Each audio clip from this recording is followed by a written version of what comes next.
Welcome to Mock the Week. I'm Dara O'Brien. Joining me this week are Andy Parsons, David Mitchell and Russell Howard, Frankie Boyle, Hugh Dennis and Adam Hills.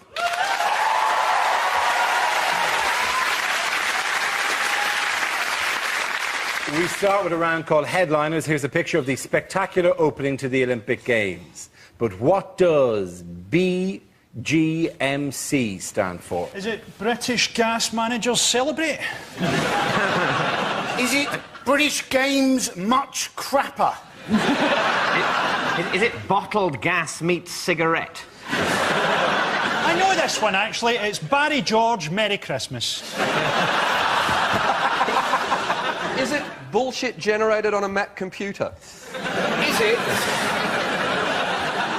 Do you think that's how they did it? It's all Photoshop. That's why they had so many people dancing. They just did one of them and then did Control-V, Control-V, Control-V, Control-V, Reality, Control-V, it was an Control-V. empty stadium with just George Bush. Is it, I've got one, is it Bob Geldof meets Christ?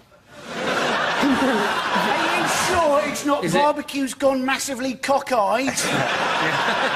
Surely. Yes, it was in a Chinese paper. It's actually...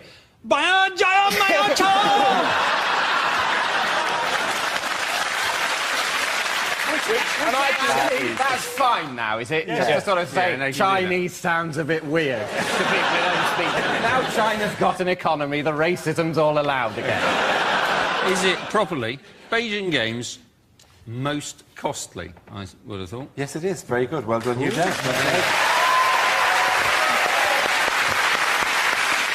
Yes, the answer I was looking for was Beijing Games most costly. This is the news that the Beijing Olympics costs are expected to exceed £20 billion, making the most expensive in history. The opening ceremony is watched by 91,000 spectators and dozens of world leaders in the Olympic Stadium. Is there really a purpose to having an Olympic opening ceremony? It's not like I would have switched on the telly today and seen people jumping into sandpits and going, what the hell's this? Hollyoaks has changed. I didn't realise there were this many muscular black men in Chester. What's great about it, though, is you watch the opening ceremony and you just forget about all the human rights. It's the equivalent of, like, listening to an early Michael Jackson album. You kind of like, forget it, he's brilliant. Do you know what I mean? And it just shows you the power of fireworks. Do you know what I mean? That you just kind of... You can't not turn into a 6-year-old boy. You just go, ooh. They should have them at doctors, you know, it's terminal. Catherine Wheel. You know? It's just amazing ability to make you forget about everything. I don't think it didn't make me stop thinking about human rights abuse. Well, you're a deep man, Dara. You're a deep man. So when I saw 16,000 people dancing in perfect coordination, do you know, human rights abuse, slave labour was exactly what popped into my mind. Yeah. How do you get people to do that so much? Oh, you're right, you run a dictatorship. It shows you the advantages of totalitarianism. Organisationally, it's an extremely efficient system. It's only this sanctity of human life thing that we're clinging on to for some reason that means that our games are going to look so shit. You wouldn't want to be the one Chinese guy who danced out of sync, would you? Just find yourself sort of... I don't remember a man with a rifle in the dress rehearsal. There goes me and my village. Did you see? Did you see the drummer, though? The drummer was the amazing bit, when they were kind of doing that for ages, and then it cut up to one of them when he finished, just going... like that. Because, you know, they just flashed an image of his nan just going, if you don't get it right, she will die. And then there was the bloke, wasn't there? The bloke with the Olympic flame, which apparently had travelled round the world in an aeroplane. Yeah. So you can't take 100 millilitres of liquid onto the plane, but you can take a lit torch. Hang on, they flew through it on a plane. And with the other passengers not going, I'm getting unnaturally drowsy at the moment. Any chance you could put out the... Well, there was a great point in the coverage, the BBC coverage, where they said, oh, this Chinese opening ceremony is glossing over bad elements in their history. And you think, well, of course it is. I mean, it's not like the London opening ceremony is going to be a warts and all portrayal of British history, is it? Not going to bring on children of all nations and slaughter them at bayonet point. Now we have the Irish potato famine expressed through the medium of rhythmic dance. And now some acrobats and clowns will reenact the shooting of Jean-Charles Domenech. We'd like to welcome the US basketball team celebrating Britain's role in the slave trade. The ironic thing about the smog, though, isn't it, is that they say that the Great Wall of China is one of the few things on Earth that you can see from space, and yet, when you're at the Great Wall of China, look up, you can see sod all. You can't see space, essentially, yeah. There are plenty of places on Earth you can see space from, though. I mean, that's not the problem. I mean, most spaces, not indoors, but, like, outside this building, you can see space, a bit of space. But you can't from the Great Wall of China, No. because there's just little bits of soot coming down on your head. So that's probably all you can see in space, is the soot. It's not the wall at all. To be honest, they probably... Actually, I doubt that's what sorry they're to interrupt with the Unless- fact, but yes, you can't Unless it's- actually see the Great Wall of China from space. What you can see is the dust around the Great Wall of China. Why don't they hoover it? I love the idea that question underlying these hypocritical Olympics. Why don't they hoover their walls? Democracies hoover things. The Chinese Till they ambassador, learn to hoover, they won't be a proper country. Not in mine. the Chinese ambassador's sitting at home going, I wonder how people received our opening ceremonies, which is this one. Why don't they hoover the Great Wall of China? I didn't even like the opening ceremony, man. How can you not have liked the opening People ceremony? in tracksuits and explosions. I had a flashback to living in Glasgow.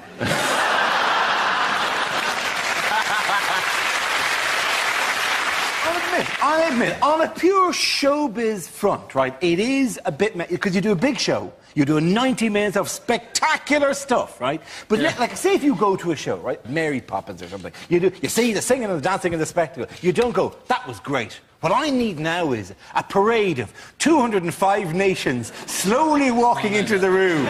Some of them tiny, with one guy holding a flag, looking lonely. I think you'll find it's 204 nations. Georgia's just gone. But did you see... They opened with Zimbabwe as well. Did you see that? Because it went in accordance with characters in the Chinese alphabet. They didn't go first. Oh, is that how they picked it? Yeah, I think so. Anyway, you just see the Zimbabweans go, really? Shit. So it's just going to come out. Look at that. Just like, it was hilarious. Just, they generally looked a bit shocked. They had to go first, though, didn't they? Because if they went last, their currency would have depreciated too much. Well, Frankie, I've actually got to go to the Paralympics in September for Australian television, and my job is actually to commentate on all the Paralympians coming into the venue. I know. So, which is why I've said nothing bad about China thus far. Yeah, you've been quite diplomatic, haven't you? I'm intrigued that you're directing this to me. Are you looking for my advice on how to keep it light? They're actually struggling, though, to fill the seats, aren't they? 800,000 students have been roped in to fill the seats, and it is kind of ironic to go to students. Students, we need you in Tiananmen Square for the next 2 weeks. No, not like that time. Not like that time. Wait a minute. I've been fooled before on this. No, come on. You're not going to stop talking about, you know, ceremonies and start talking about winning medals, or is that just an Australian thing? Somebody hasn't been watching the dressage punk. I think you're finding all the posh sports aren't really sports. We're doing very well indeed. Oh, yeah. I mean, they're kicking your ass in dancing horses and tiny yachts. They are eating. They're owning you in that. Any of the sports where African men can't actually afford to take part, we're ripping. Also, do you not get pissed off, though, that every time an Australian does win, on the flag, there's a tiny little Union Jack in the corner? Because if we added the 25% of your medals that we thereby get, we don't do so badly. You've picked the wrong tactic with this nation of embittered losers. We're meant to get 42 medals this Olympics, and then more in London, but it doesn't say that you have to win them. So we can just send teenagers out with knives and steal them off the other competitors. I think that's likely to be part of the opening ceremony anyway. Yeah. If it's like a diorama of modern Britain. They're going to use the torch to light a stolen Ford Mondeo. And who is that on the roof of the stadium? Oh, it's Fathers for Justice. Or just confess that we can't compete, right, and just spend a fiver on it, and have Paula Radcliffe dressed as a clown with a sparkler. A droopy clown, a clown with a tear. I I think, right, London, they're never going to do better fireworks than the Chinese, right? What they should do, what's the budget? 30 million. Spend it all on one big firework that we use to knock the moon into the sun like a pool ball. And in the 8 minutes it takes for the supernova blastback to destroy Earth, Sebastian Coe just stands there and goes, "Get it up, you China!"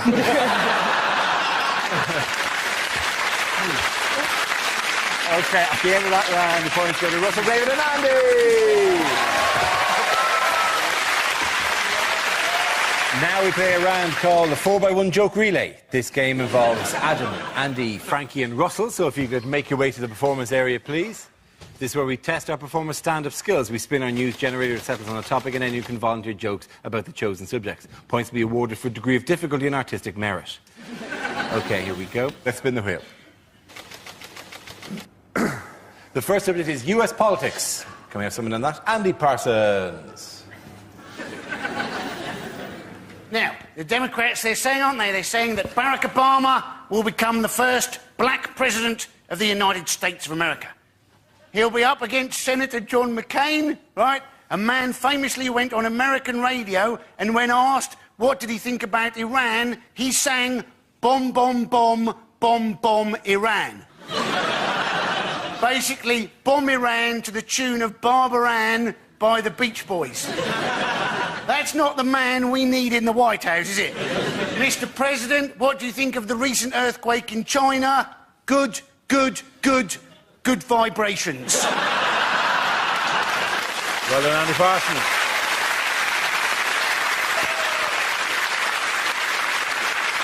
OK, let's spin the wheel again. The subject is Ireland. I learnt in Ireland last year that there is consternation over the legal age of consensual sex. The minimum age, which is a grey area, as is the maximum age. There is a bizarre law in Ireland, and I know this because an Irish politician spoke out against it, and the law stands like this. If two 16-year-olds in Ireland attempt to have sex and go all the way through with it, that's legal. But if two 16-year-olds in Ireland attempt to have sex but do not go all the way through with it, that's against the law. I don't know. As if there isn't already enough pressure on you. To get it right at the age of 16. Now if you get it wrong, it's also a criminal offence. Imagine that sitting on the edge of her bed, humiliated, pants around your ankles, she's in tears, you've somehow flicked her in the eye with a condom. And the door bursts open. Police, you bollocksed that up now, didn't you? Adam Hills. OK, that leaves us with Frankie and Russell. Let's spin the wheel. The next topic is science. Frankie. Viagra's overrated, isn't it? Do you know Viagra actually takes half an hour to have any effect? I often find that in that time, the woman has managed to wriggle free.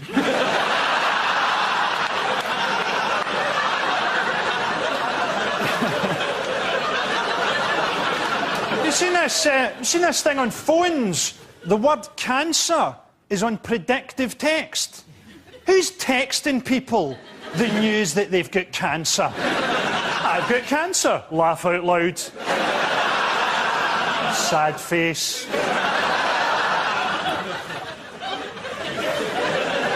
Can I ask you something? How long is too long to text back to someone? My wife still thinks that I died on September the 11th. It's a good way of getting out of a relationship. A little trick I picked up off my dad shortly before his untimely death aboard the Challenger space shuttle.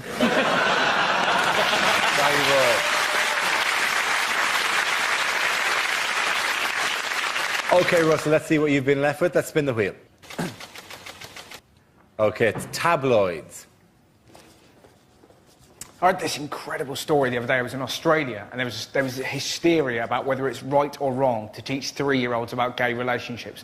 And honestly, you should have seen the letters written in. Not in my name. This is nothing short of child abuse. And you sat there going, well, it's not, is it? What it is piss your pants funny. There's nothing wrong with being gay, of course there's not. But when you're 3, you're into custard and jumping. Occasionally, you can fit this into your hectic schedule.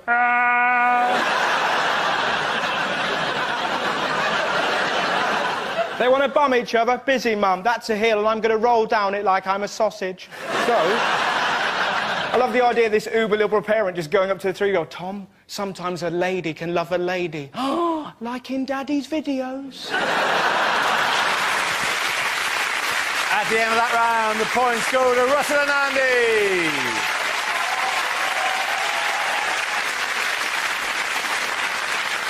Our next round is called If This Is the Answer, What Is the Question? On the board are 6 categories. Adam, which category would you like? The economy, please, Dara. The economy is the category. Yep.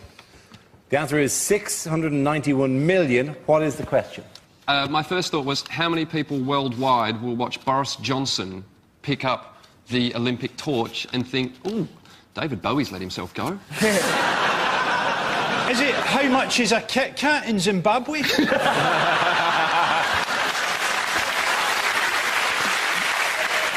What speed does Jeremy Clarkson think is reasonable in the built-up area? What does C-3PO shout when he ejaculates? That's very... Is it how many shitty political cartoons with bears with the word Russia written on them have been printed in the last week? Is it at what age did God have his midlife crisis? Oh, the son's left home. Is it how many lies has the average grandad told? Oi, if you're watching, you didn't kill a bear. What would the $6 million man cost now? What does Kerry Katona claim in child benefit?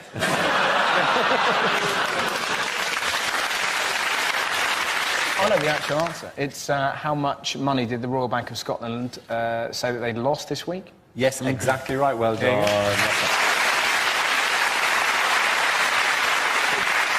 The question I was looking for is how much money in pounds did the Royal Bank of Scotland lose in the first half of 2008? It's the second biggest loss in UK banking history and was described by the company's chief executive as a chastening experience. You know, with an overdraft that big, it's going to get bigger as well, because they're going to have to start charging themselves 30 quid a cheque now.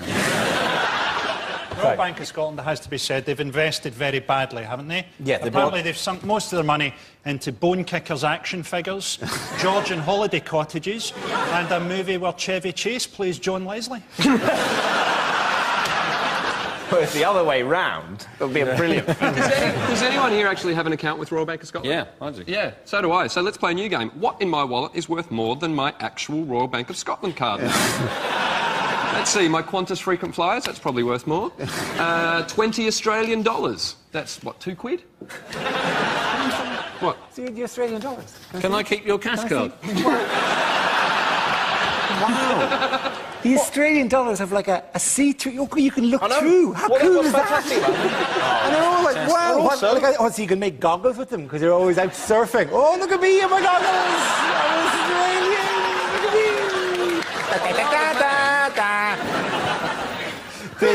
The banks are humped, aren't they? Do you know that the new advert for the Halifax is just Howard hanging from a noose, swinging while the voiceover says he missed his interest payments? What I find incredible was the use of language. He lost 691 million and described it as a chastening experience. If I lost that amount of money, I'd make the noise of a badger with its nuts caught in a bike. The government, they're actually allowing gambling adverts now for the first time. The only gambling adverts they're not allowing are apparently those gambling adverts that suggest that gambling might be a way out of debt. But those are the actual adverts I would quite like to see. You know, worried about bankruptcy? Well, why not consolidate all your loans into one easy bet on the 3:30 at Chelsea?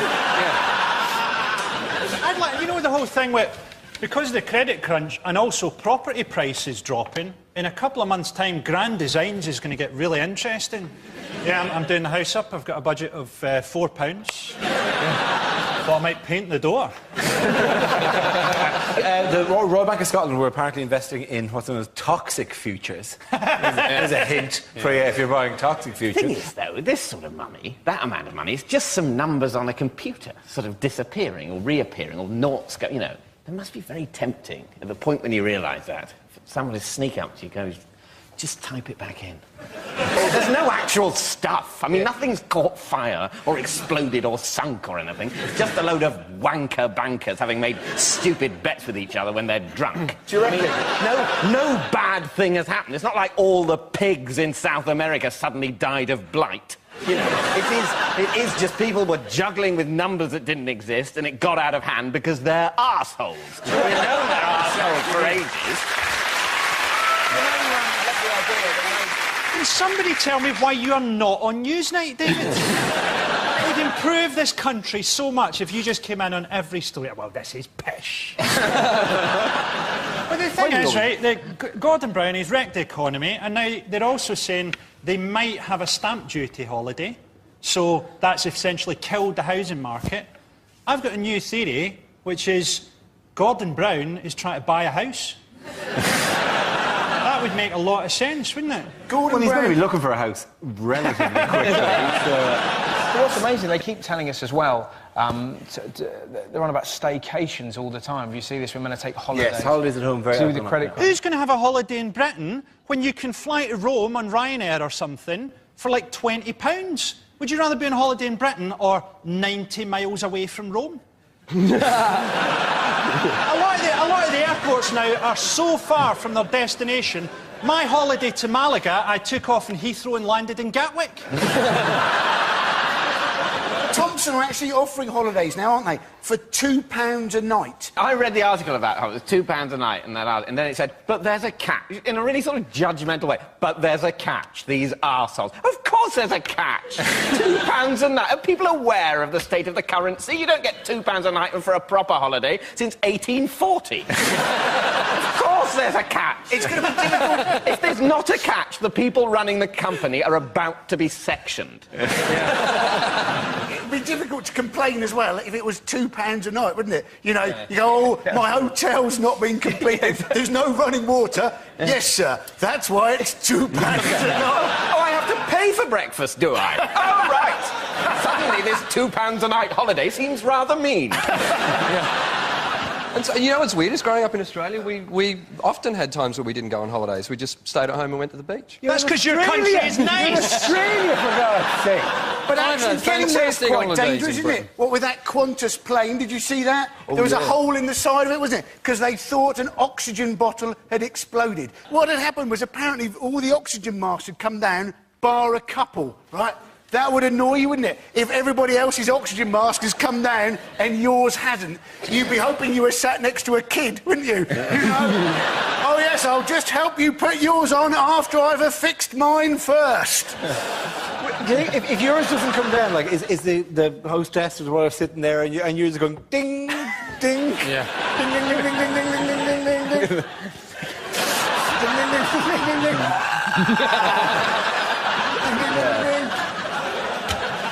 At the end of that round, the points go to... At the end of that round, the points go to Frankie, Hugh and Adam. Now we come to our final quickfire round called Scenes We'd Like to See. This is for everyone, so if you can all make your way over to the performance area. I caught ideas for scenarios we'd love to see, and the performers come in with their suggestions. OK, here we go. The first subject is things you wouldn't hear at the Olympics. The athletes will now go forward to receive their medals and complimentary prawn crackers. And there is the Chinese coxless 4. It's a harsh punishment, but that's what happens if you lose a heat.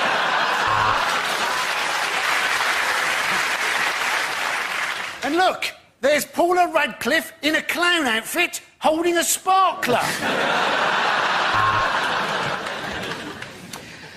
We can't find a national anthem to Togo. We're going to have to use the Benny Hill theme tune.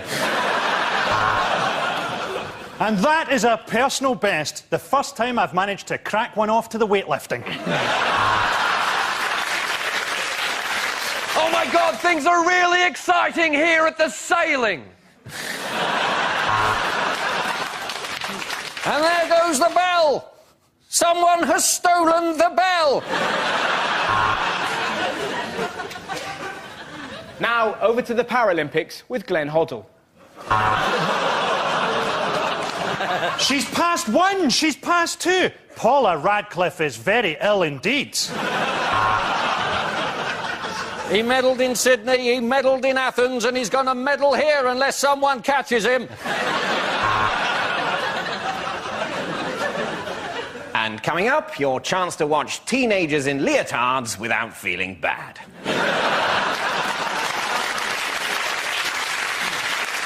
To show you just how polluted this city is, the Javelin has got stuck in the sky.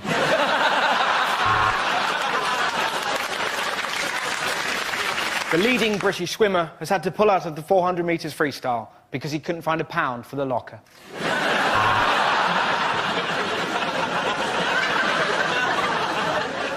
Well, we should have done better in the shooting, and this young team from South Manchester know it.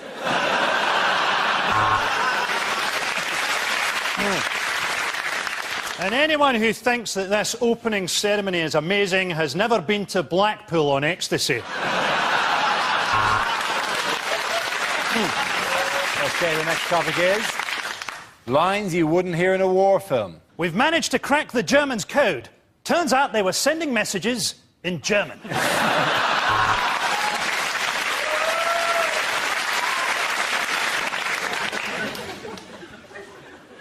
Why are we speaking English?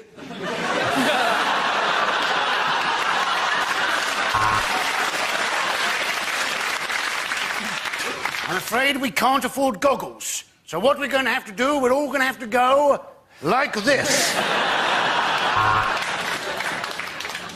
Terribly sorry, Sergeant. It's just that when you said let's all band together and take Jerry from behind... OK, chaps, here's the strategy for escaping from the prisoner of war camp. We sit it out till the end of the war. I can't feel my legs! That's because your arms have been blown off.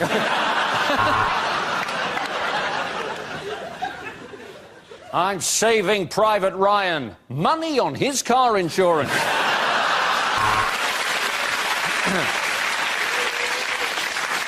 Is anyone else embarrassed that we've all turned up in the same outfit? There's only one way to settle this war, through the medium of dance.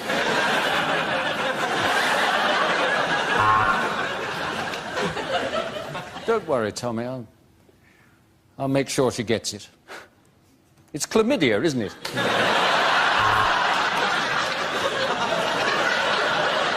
You've each been selected for this mission because you're unknown to the enemy and you each have a special skill. Professor Hawking, John Leslie, Phil Neville, the Wu-Tang Clan, Usher, the Sugar Puffs Monster, and Daniel Day-Lewis. Welcome to Operation Mindfuck. At the end of that round, the points go to Frankie, Hugh and Adam.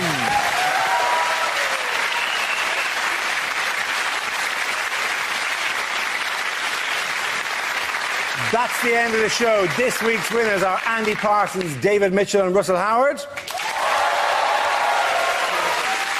Commiserations to Frankie Boyle, Hugh Dennis and Adam Hills. Thank you for watching. I'm Dara Breen. Good night.